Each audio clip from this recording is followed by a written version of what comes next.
ಬೆಂಗಳೂರನ್ನು ವಿಭಜನೆ ಮಾಡಲಾಗುತ್ತೆ. ಐದು ಭಾಗ ಮಾಡ್ತೀವಿ, 6 ಭಾಗ ಮಾಡ್ತೀವಿ, 7 ಭಾಗ ಮಾಡ್ತೀವಿ. ತುಂಬ ದೊಡ್ಡದಾಗ್ತಾ ಇದೆ ಬೆಂಗಳೂರು, ಆಳ್ವಿಕೆ ಮಾಡೋದು ಕಷ್ಟ ಆಗುತ್ತೆ. ತುಂಡಾಗಿ ಮಾಡಿದಾಗ ಆಳ್ವಿಕೆ ಈಸಿ ಆಗುತ್ತೆ. ಈ ಥರದ್ದೆಲ್ಲ ಕಥೆ ಇತ್ತಲ್ಲ.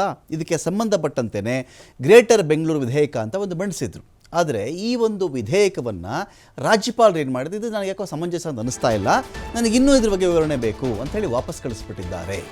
ವಿಧಾನಸಭೆಯಲ್ಲೂ ಪಾಸಾಗಿತ್ತು ಗ್ರೇಟರ್ ಬೆಂಗಳೂರು ವಿಧೇಯಕ, ವಿಧಾನ ಪರಿಷತ್ನಲ್ಲೂ ಪಾಸಾಗಿತ್ತು. ರಾಜ್ಯಪಾಲರ ಸೈನ್ ಒಂದು ಬಿದ್ದಿದ್ದರೆ ಬೆಂಗಳೂರು ಇಷ್ಟೊತ್ತಿಗಾಗಲೇ ವಿಭಜನೆಗೆ ತಯಾರಿ ಆಗಬೇಕಾಗಿತ್ತು. ಆದರೆ ರಾಜ್ಯಪಾಲರು ಏನು ಮಾಡಿದ್ದಾರೆ, ನನಗೆ ಇನ್ನೂ ಕೂಡ ವಿವರಣೆ ಬೇಕಾಗಿದೆ ಇದರ ಬಗ್ಗೆ ಅಂತ ಹೇಳಿ ವಾಪಸ್ ಕಳಿಸಿದ್ದಾರೆ.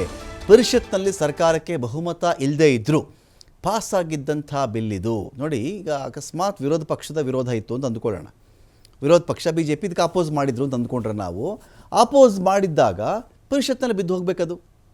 ಅದೇ ಪರಿಷತ್ನಲ್ಲಿ ಆಳುವ ಪಕ್ಷದ ಒಂದೇನು ಸರ್ಕಾರ ಇದೆಯಲ್ಲ, ಇವರಿಗೆ ಬಹುಮತ ಇಲ್ಲ. ಕಾಂಗ್ರೆಸ್ಗೆ ಪರಿಷತ್ನಲ್ಲಿ ಬಹುಮತ ಇಲ್ಲ. ಬಹುಮತ ಇರೋದು ವಿರೋಧ ಪಕ್ಷಗಳಿಗೆ, JDS, BJP ಇವ್ರ ಕಡೆ ಮೆಂಬರ್ಸ್ ಜಾಸ್ತಿ ಇದ್ದಾರೆ ಅಂತ ಬಂದಾಗ ಆಚೆ ಬಂದು ಕೇಳಿದ್ರೆ ಬೆಂಗಳೂರನ್ನ ಡಿವೈಡ್ ಮಾಡುವಂಥ ಅವಶ್ಯಕತೆನೇ ಇರಲಿಲ್ಲ, ಯಾಕೆ ಬೇಕಿತ್ತು, ಇದೆಲ್ಲ ಆಚೆ ಮಾತನಾಡುವಂಥವರು. ಹಾಗಾದರೆ ಪರಿಷತ್ತಲ್ಲಿ ಯಾಕೆ ಅಪೋಸ್ ಮಾಡಲಿಲ್ಲ ಅಂತ ಒಂದು ಪ್ರಶ್ನೆ ಆವಾಗಲಿಂದನೂ ಇತ್ತು. ಇದಕ್ಕೀಗ ಸೇರಿಸಿಕೊಂಡಂತೆ ಪರಿಷತ್ನಲ್ಲಿ ಈ ಬಿಲ್ ಪಾಸೇ ಆಗಿದೆ. ಆದರೆ ರಾಜ್ಯಪಾಲರ ಬಳಿ ಹೋದಾಗ ರಾಜ್ಯಪಾಲರು ಏನು ಮಾಡಿದ್ದಾರೆ, ಇದರ ಬಗ್ಗೆ ನಮಗೆ ವಿವರಣೆ ಬೇಕಾಗಿದೆ, ಇನ್ನೂ ಹೆಚ್ಚಿನ ವಿವರಣೆ ಬೇಕು ಅಂತ ಹೇಳಿ ವಾಪಸ್ ಕಳಿಸಿದ್ದಾರೆ.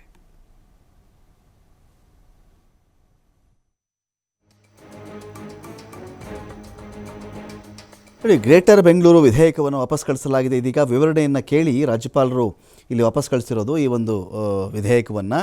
ಸರ್ಕಾರಕ್ಕೆ ಪರಿಷತ್ನಲ್ಲಿ ಒಂದು ಬಹುಮತ ಅನ್ನೋದು ಇಲ್ಲದೇ ಇದ್ದರೂ ಕೂಡ ಪರಿಷತ್ತಲ್ಲಿ ಇದು ಪಾಸ್ ಆಗಿಬಿಟ್ಟಿತ್ತು. ಅಂದರೆ ವಿರೋಧ ಪಕ್ಷಗಳಿಗೂ ಸಮ್ಮತಿ ಇದೆ, ಗ್ರೇಟರ್ ಬೆಂಗಳೂರು ಆಗಬೇಕು, ಹಾಗೆ ಹೀಗೆ ಅಂತ ಇದರ ಒಂದು ಕಥೆ. ಸೊ ಇದೀಗ ಈ ಒಂದು ವಿಚಾರಕ್ಕೆ ಸಂಬಂಧಪಟ್ಟಂತೆ ರಾಜ್ಯಪಾಲರು ವಾಪಸ್ ಕಳಿಸ್ಕೊಟ್ಟಿದ್ದಾರೆ, ನನಗಿನ್ನ ವಿವರಣೆ ಬೇಕು ಅಂತೇಳಿ. ಹಾಗಾಗಿ ತಾತ್ಕಾಲಿಕವಾಗಿ ಆದರೂ ಸರಿ ಗ್ರೇಟರ್ ಬೆಂಗಳೂರು ವಿಧೇಯಕಕ್ಕೆ ಒಂದು ತಡೆ ಸಿಕ್ಕಂತೆ ಆಗಿದೆ. ಶಿವಕುಮಾರ್ ಜೊಹಳಿ, ಪರಿಷತ್ನಲ್ಲಿ ಈ ಒಂದು ವಿಧೇಯಕ ಪಾಸಾಗಿದ್ದರು, ರಾಜ್ಯಪಾಲರ ಅಂಗಳದಲ್ಲಿ ನನಗೆ ಜಾಸ್ತಿ ವಿವರಣೆ ಬೇಕು ಅಂತೇಳಿ ರಾಜ್ಯಪಾಲರು ವಾಪಸ್ ಕಳಿಸಿದ್ದಾರಲ್ಲ, ಏನು ಕಥೆ ಇದು ಅಂತ? ರಬಕತ್ ರಾಜ್ಯ ಸರ್ಕಾರ ಬೆಂಗಳೂರನ್ನ ಮತ್ತಷ್ಟು ಅಭಿವೃದ್ಧಿ ಪಡಿಸಬೇಕು. ಈಗಾಗಲೇ ಬೃಹದಾಕಾರವಾಗಿ ಬೆಳೆದಿದೆ. 1,40,40,00,000ಕ್ಕೂ ಹೆಚ್ಚಿನ ಜನಸಂಖ್ಯೆ ನಗರದಲ್ಲಿದೆ. ಹಾಗಾಗಿ ಪಾಲಿಕೆಗಳನ್ನ ವಿಭಜನೆ ಮಾಡಿ ಆಡಳಿತದ ದೃಷ್ಟಿಯಿಂದ ಉತ್ತಮವಾಗಿ ಮತ್ತಷ್ಟು ಡೆವಲಪ್ ಮಾಡಬೇಕು ಅನ್ನುವಂತ ಕಾರಣಕ್ಕೆ DCM DK ಶಿವಕುಮಾರ್ ಈ ಒಂದು ವಿಧೇಯಕಕ್ಕೆ ಸಾಕಷ್ಟು ಅಂಶಗಳನ್ನ ಒದಗಿಸಿದ್ರು.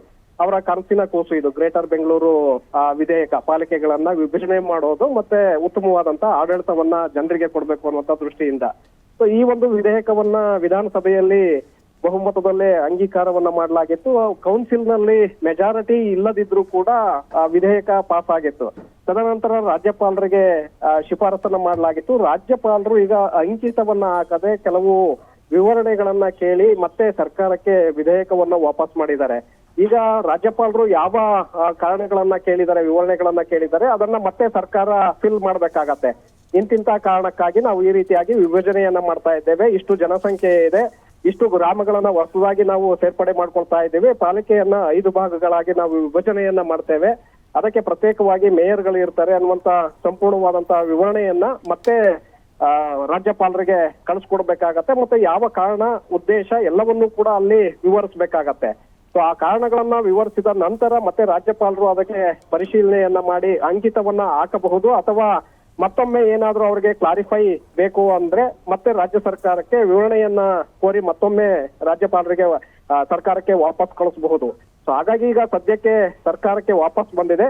ಸರ್ಕಾರ ಅದಕ್ಕೆ ವಿವರಣೆಯನ್ನ ಕೊಡ್ಬೇಕಾಗತ್ತೆ. ವಿವರಣೆಯನ್ನ ಕೊಟ್ಟ ನಂತರ ರಾಜ್ಯಪಾಲರು ಅದನ್ನ ಅಕ್ಸೆಪ್ಟ್ ಮಾಡಿದ್ದೆ ಆದ್ರೆ ಅದು ವಿಧೇಯಕ ಕಾಯ್ದೆಯಾಗಿ ಜಾರಿಗೆ ಬರಲಿದೆ. Ramakant. Okay, thank you Shivakumar ಜೊಹಳಿ.